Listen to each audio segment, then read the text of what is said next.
শাহজালাল রহমতুল্লাহ বুঝাইয়া দিয়া গেছেন সিলেটের মানুষকে, সিলেটের মানুষ, আমি যদি ইচ্ছা করতাম তো সিলেটের জমিনকে সোনার বানাইতে পারতাম, সোনার। যেই ব্যক্তি জায়নামাজে বৈশা সিলেট সুরমা নদী পার হইতে পারে, ও সিলেটের মাটিকেও সোনা বানাইতে পারত।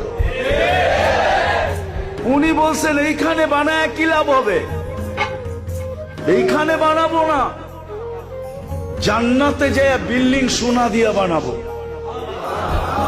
এই জন্য বানান নাই সাহাবারা, এই জন্য বানান নাই। বিদায় আমি কথা শেষ জায়গায় চলে আসবো। বুঝলে এতটুকুই যথেষ্ট। যদি আজকে এই মজমা অঙ্গীকার করে মনের থেকে, দিলের অন্তরের অন্তঃস্থল থেকে, যে আমি আল্লাহওয়ালা হইতে চাই, আর কিচ্ছু হইতে চাই না।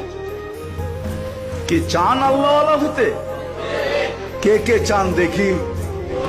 পাক্কা না? নামান নামান। যুবকরা চাই কিনা?